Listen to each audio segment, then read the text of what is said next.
అందరికీ నమస్కారం. Daily 6 PM 6 previous year questions programme మీరందరూ కూడా ఎదురు చూస్తున్న ఈ ప్రోగ్రామ్ అనేది మళ్ళీ మొదలు కాబోతుంది.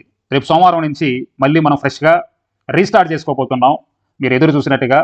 సో ఇక్కడ ఎందుకు అంత పాపులారిటీ ఈ యొక్క ప్రోగ్రామ్కి? ఎందుకంటే ఇప్పుడు వరకు మనం 20 వీడియోస్ చేసాం, 20 వీడియోస్ చేసాం, దాదాపుగా ఒక 100-150 పైగా ప్రశ్నలు మేము ముందు ఎక్స్ప్లెయిన్ చేశాను. ఎందుకంటే ఈ ప్రోగ్రాంలో ఏదైతే ప్రీవియస్ ఇయర్ క్వశ్చన్ ఏదైతే ఉందో సో ఆ క్వశ్చన్కి సంబంధించి చాలా క్లారిటీగా ఎక్స్ప్లెనేషన్ ఉంటుంది.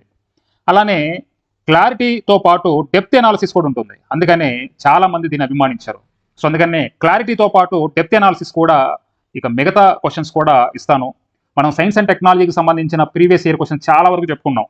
అయితే రేపు సోమవారం నుంచి ఎకానమీకి సంబంధించి మీకు ప్రీవియస్ ఇయర్ క్వశ్చన్స్ ఎక్స్ప్లెయిన్ చేద్దాం అనుకుంటున్నాను. ఎందుకంటే సెకండ్ పేపర్ అనేది చాలా చాలా ఇంపార్టెంట్ రోల్ అనేది మనం చెప్పుకున్నాము. సెకండ్ పేపర్కి సంబంధించి అదే గేమ్ చేంజర్ అని కూడా చెప్పుకున్నాము. సో కాబట్టి మెయిన్స్లో ఉన్న సెకండ్ పేపర్లో ఉన్న ఎస్ఎన్టీ అలానే ఎకానమీ మనం డీల్ చేస్తున్నాం కాబట్టి ఎకానమీకి సంబంధించిన మరి ప్రీవియస్ ఇయర్ క్వశ్చన్స్ మనం ఎక్స్ప్లెయిన్ చేసుకుందాం. చూడండి, క్లారిటీ ఎలా ఉంటుందో, డెప్త్ అనాలిసిస్ ఏ విధంగా ఉంటుందో ఆల్రెడీ మీరు చూసిన వాళ్ళకి తెలుసు. కొత్త అభ్యర్థులకు ఎలా ఉంటుందో ఒక 2-3 ప్రశ్నలు ముందు ఈ రోజు మీకు చెప్తాను. చూడండి, సో ఇక్కడ చూడండి, ఒక ప్రీవియస్ ఇయర్ క్వశ్చన్స్ ఈ మధ్య జరిగిన ఏబిపిఎస్సి నిర్వహించిన ఒక ప్రీవియస్ ఇయర్ క్వశ్చన్లో చూద్దాం ఒకసారి. భారతదేశంలో రోలింగ్ ప్లాన్ అమలు చేయబడిన కాలం ఏది? During which period the ruling plan was implemented in India? మనందరికీ కూడా తెలుసు 1978 నుంచి 80 మధ్య. చూడండి, అసలు ఈ ప్రశ్న ఇలా ప్రశ్న ఆన్సర్ చెప్పి వెళ్ళిపోవడం ఒక ఎత్తు, కానీ దీని గురించి పూర్తిగా మనం చదువుకోవాలి. అప్పుడే రేపొద్దున ప్రశ్న ఏదొచ్చినా కానీ మనం దాన్ని అటెంప్ట్ చేయగలం. సరే చూద్దాం. చూడండి, మీ అందరికి కూడా తెలుసు భారతదేశంలో మనకి 5వ పంచవర్ష ప్రణాళిక గురించి. 5వ పంచవర్ష ప్రణాళిక అంటే మీకు ఏం గుర్తుకొస్తుంది? పేదరిక నిర్మూలన ప్రణాళిక, ఇదే కదా. చూడండి, మనకి అధికారిక కాలం ఏంటంటే 5వ పంచవర్ష ప్రణాళికకు సంబంధించి 1974 నుంచి 79. అసలు 1974 నుంచి 79 5వ పంచవర్ష ప్రణాళిక. సో చూడండి, ప్రధాన లక్ష్యం ఏంటి? పేదరిక నిర్మూలన. సో ఎప్పుడు ఈ యొక్క 5వ పంచవర్ష ప్రణాళిక ఎప్పుడు రన్ అయిందంటే ఇందిరాగాంధీ ప్రధానమంత్రిగా ఉన్న కాలంలో ఈ యొక్క 5వ పంచవర్ష ప్రణాళిక ప్రారంభమైంది. అయితే దీని యొక్క ప్రత్యేక లక్షణం ఏంటంటే, ఎందుకు అన్నిసార్లు ఎగ్జామ్లో వచ్చిందంటే, భారతదేశ ప్రణాళికల చరిత్రలో నిర్ణీత కాలం కంటే ముందు అంటే 5 years, ఒక పంచవర్ష ప్రణాళిక అంటే పేరులోనే ఉంటుంది 5 years అని, కానీ నిర్ణీత కాలం కంటే ముందే రద్దయిన ఏకైక ప్రణాళిక ఏదంటే 5వ పంచవర్ష ప్రణాళిక. ఇది కొన్ని వందల సార్లు ఎగ్జామ్లో అడుగుంటాడు. ఓకే, అంటే 1974 నుంచి 79 మధ్య జరగలేదంటే లేదు. మరి ఎప్పటి వరకు జరిగింది? ఒక సంవత్సరం ముందుగానే ముగిసింది ఇది, అంటే 1978లోనే ముగిసింది. చూడండి, 1978లో ఒక సంవత్సరం ముందుగానే ఈ యొక్క ప్రణాళిక అనేది ముగిసిపోయింది. కానీ వాస్తవంగా 79 వరకు ఉండాలి, 79లోనే ఎండ్ అయిపోయింది. ఎందుకు సార్? దానికి గల కారణం ఏంటి? చూడండి, కారణం ఏంటి అంటే కారణం కూడా మీ అందరికీ కూడా తెలుసు. అసలు యాక్చువల్గా 1975లో ఏం జరిగింది? దేశంలో జాతీయ అత్యవసర పరిస్థితి, ఎమర్జెన్సీ అనేది ఏర్పడింది. సో రేడియోలో చెప్పారు, అలానే నెక్స్ట్ వార్తాపత్రికల్లో చెప్పారు. పొద్దున్నే లేవగానే ఎమర్జెన్సీ అంట, జాతీయ అత్యవసర పరిస్థితి అంట అనగానే చాలా మంది 90% ఆఫ్ ద పీపుల్కి అసలు జాతీయ అత్యవసర పరిస్థితి అంటే ఏంటో తెలియదు. సో పౌర హక్కుల రద్దయినాయి. సో దేశంలో జాతీయ అత్యవసర పరిస్థితి ఏర్పడింది. దాని తర్వాత ఎలా జరిగింది ఏంటి అనేది మీ అందరికీ కూడా తెలుసా 2 సంవత్సరాలు. సో దానికి అనుగుణంగానే 1977లో సాధారణ ఎన్నికలు జరిగితే కాంగ్రెస్ ప్రభుత్వం ఓడిపోవడం జరిగింది. మరి ఏ ప్రభుత్వం ఏర్పాటైంది? జనతా పార్టీ ప్రభుత్వం అనేది అధికారంలోకి వచ్చింది. కాంగ్రెస్ అనేది ఘోరంగా ఓటమి పాలైంది. ఎందుకంటే సో డ్యూరేషన్ మనకి అత్యవసర పరిస్థితి, జాతీయ అత్యవసర పరిస్థితి కారణంగానే కాంగ్రెస్ అనేది ఓటమి చెందిందని చెప్పుకోవచ్చు. సో మొరార్జీ దేశాయ్ నేతృత్వంలో జనతా పార్టీ అనేది ఫామ్ అయింది. సో ఫామ్ అయిన తర్వాత వీళ్ళు ఏమనుకున్నారంటే, ఈ కాంగ్రెస్ పార్టీ అమలు చేస్తున్న పంచవర్ష ప్రణాళికల కాలంలో మనము రోలింగ్ ప్లాన్ అనే దాన్ని ఏర్పాటు చేద్దాం అనుకున్నారు. అందుకనే 1978 మార్చి 31 5వ పంచవర్ష ప్రణాళికని రద్దు చేయడం జరిగింది. 1978 మార్చి 31 తోటి మేము భారతదేశంలో ఈ 5వ పంచవర్ష ప్రణాళికని రద్దు చేస్తున్నామని ప్రకటన చేయడం జరిగింది. అంటే ఒక సంవత్సరం ముందుగానే మొరార్జీ దేశాయ్ రద్దు చేయడం జరిగింది. మరి తర్వాత ఏంటి అని చాలా మంది ఆలోచించారు. అప్పుడు కూడా 1978 ఏప్రిల్ 1వ తారీఖునే చెప్పడం జరిగింది. ఈ రోజు నుంచి 1978 నుంచి ఏప్రిల్ 1 నుంచి మన దేశంలో రోలింగ్ ప్లాన్ అంటే నిరంతర ప్రణాళికలు నడుస్తాయి అని నిరంతర ప్రణాళికను ప్రవేశపెట్టడం జరిగింది. ఓకే, జనతా ప్రభుత్వం ఒక కొత్త విధానం తెచ్చింది, అదే నిరంతర ప్రణాళిక, ఇంగ్లీష్లో రోలింగ్ ప్లాన్ అదనమాట.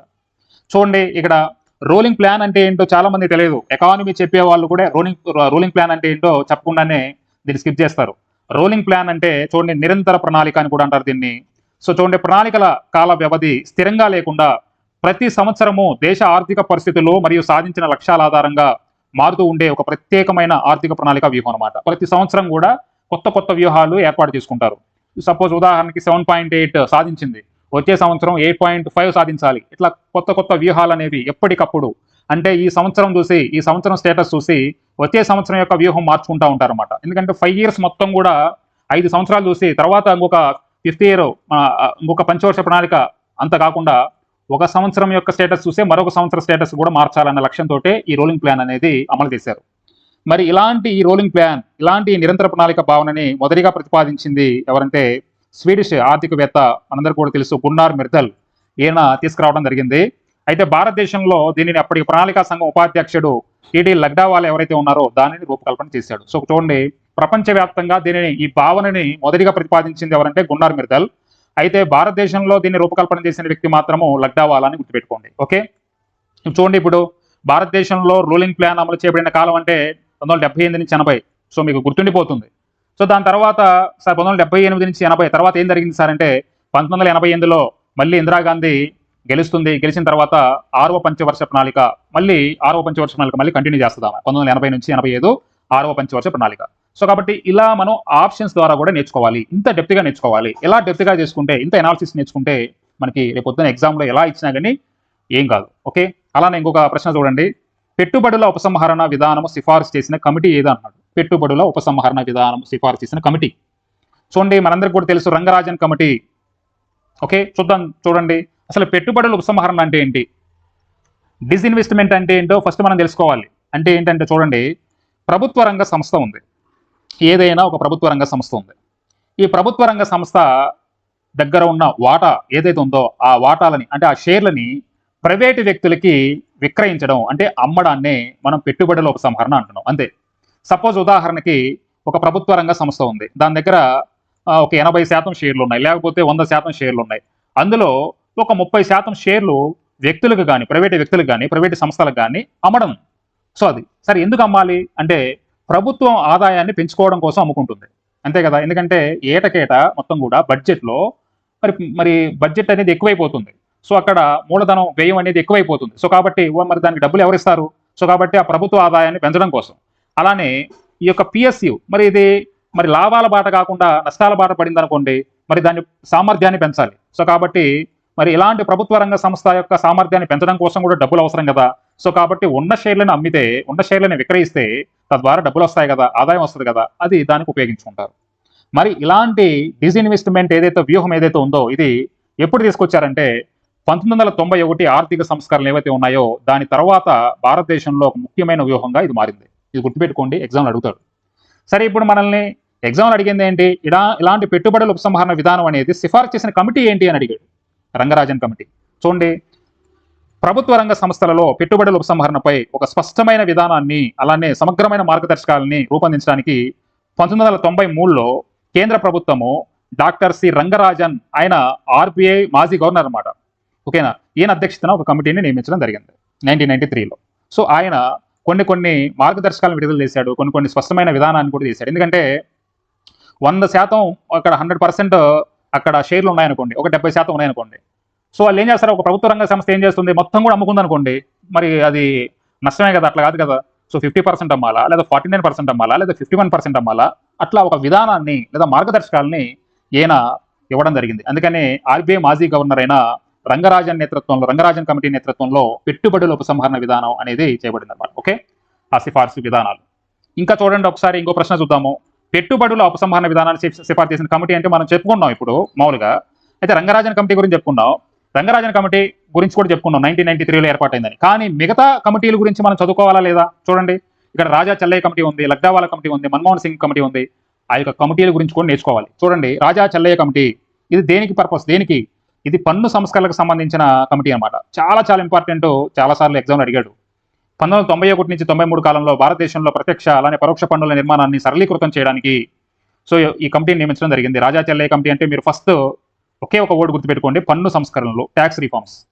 అలానే ఇంకొక ఆప్షన్ ఏముంది, మన్మోహన్ కమిటీ అంటే 1991లో పివి నరసింహారావు ప్రభుత్వంలో ఆర్థిక మంత్రిగా ఉన్న డాక్టర్ మన్మోహన్ సింగ్ నూతన ఆర్థిక సంస్కరణలు అంటే సరళీకరణ, ప్రైవేటీకరణ, ప్రపంచీకరణ అనే దాన్ని ప్రవేశపెట్టడం జరిగింది. సో దాని గురించి. అలానే లగ్డావాలా కమిటీ దేనికి సంబంధించింది?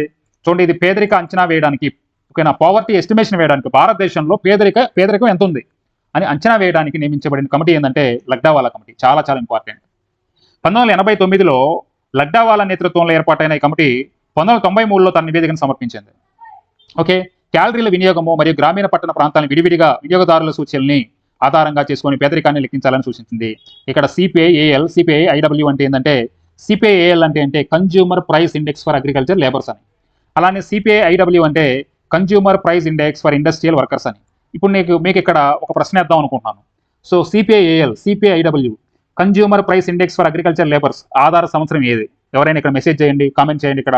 అలానే consumer price index for industrial workers, so ప్రస్తుతము భారతదేశంలో దీని యొక్క ఆధార సంవత్సరాన్ని దేనిగా తీసుకుంటున్నారు? నేను చెప్తాను నెక్స్ట్ వీడియోలో, మీరైతే కామెంట్ చేయండి. సో చూడండి, ప్రతి ప్రశ్నకి కూడా ఇలా దీని యొక్క అర్థం చెప్తూ ఎక్స్ప్లెనేషన్ ఇస్తూ దీని కింద ఆప్షన్ల గురించి కూడా మనం చదువుకోవాలి. సో ఇలా చదువుకున్నప్పుడు మాత్రమే మనము ప్రీవియస్ ఇయర్ క్వశ్చన్స్ వాటి గురించి పరిపూర్ణంగా నేర్చుకోగలుగుతాం. Okay, thank you very much. మనం సోమవారం మళ్ళీ కలుద్దాం.